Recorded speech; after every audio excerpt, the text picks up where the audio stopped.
Great, we're back here in New York, and I have a very special guest, Craig Cunningham with Universal Surveillance Systems, the Vice President of Business Development. Craig, thanks for being here. Thank you, Joe.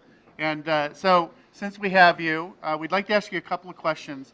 First of all, tell us a little bit about Universal Surveillance Systems and what is it that your business does? And I overheard a little bit earlier of some new strategies you have, maybe without letting it the secret sauce, but give us a few new things. I like the secret sauce. That's good. One of the new things that we're kicking off this year is going to be what we call a blending strategy or fractional tagging, where you can have one tag that has a 1-alarm, a 2-alarm, or a 3-alarm feature, and you basically confusing the bad guys. So it looks like you have the most expensive tag in your store, but you're blending your budget, you're blending your tagging application to provide best protection at best prices for your budgets. Because they just see the tag and freak out. Absolutely, absolutely. They don't know what it's going to do. It's like a covert tag. Yeah? Close. Close. Covert acting. Covert you don't know what acting. it's going to act like. Yes. That's your point. It's Yes. a perceived Yes. threat. I like that. Perceived threat. Perceived threat, yes, absolutely. So we're also talking a little bit about what's on your radar. Obviously, USS is involved in a number of different technologies. So you're here at the show, you get to walk the expo hall floor. What types of things do you do when you're actually down with other exhibitors? I'm looking for what's competitive out there right now, Joe. I'm trying to see a cutting edge. We're a cutting edge company, so I like to see what the competition has. This isn't a true LP show. As you know, it's more Right. operations and other things, but we complement that venue as well, too. So for our space to be restricted to just LP would be short-sighted on our part. So we try to look at the whole retail environment. So speaking of looking at the whole retail environment, you've got quite a background in retail, which actually, although you've been at USS for 10 years, yes? Yes? I mean, I bet that perspective helps you identify what the retailer's needs are because you've been there for 30 years, right? I'm not trying to date you. You have aged but, me. yeah. I'm 30 years old. You're absolutely right. Yeah, I do think that's very imperative. But from the sales side, I think you have to know what your customer needs anyways. So I haven't been on that side for 30 years. I understand the budgets. I understand some of the restrictions that you have from the merchants and some of the operations people.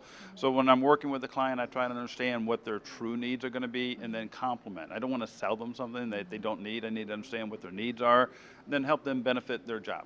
Yeah, is that how the whole covert acting tags came about? Is to really understand how you maximize the budget, but also still keep the deterrent factor out there? Absolutely. We listen to our customers, and a lot of them said, look, we love this tag, but it's a little cost prohibitive. So what can you do to have the same type of protection and help us with our budgets? So that's where we came out with the blending theory or fractional tagging concept. That's very cool. I like to say we have all the ideas, but we don't. We listen to the customers and benefit them. Well, that in itself is nice. Sure. To do business with a guy who doesn't think they have all the ideas. Don't you hate that? We like to learn. Learning is good, Yes. right? Every day. That's right. So, Craig, you and I have worked together on a number of different things, and you've certainly been a great business partner throughout my career. But I want to thank you for something, and most people won't even know that this ever happened, but following some of the major incidents that have taken place in the country, I was looking for some help on just background about the industry and some particular business lines and work. And I have to tell you, the number of people I spoke with provided such a great insight, and you were such a great resource that I really appreciate that. And in my mind, that's exactly what a business partner is, that we work Absolutely. together. The issues may not always be related. They may not always even fall within your scope of work, but we're there for one another, and you've been great in that sense. And so now I've maybe tossed you a little tidbit about what I'm going to ask. Later today, we're meeting with some retailers, and we're asking for 2-minute tips. Yes. I'd be curious to know what your tip would be for sort of that next generation coming up in the business. What do you recommend? Well, we talked about this a little bit earlier. I think listening is really, really key. And then you have to, whatever you embrace, you have to have the training.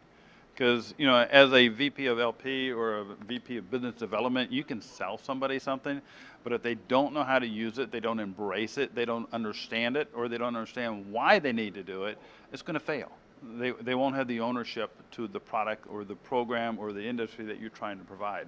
So, listen and understand. I love that. Great Some advice. wise man once said you have 2 ears and 1 mouth for a reason.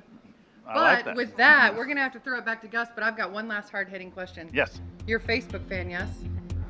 So a work person sends you a friend request. Accept or ignore? Ignore. We got to ignore. We're going back to you, Gus. But I use it for family. Family only. Back to you.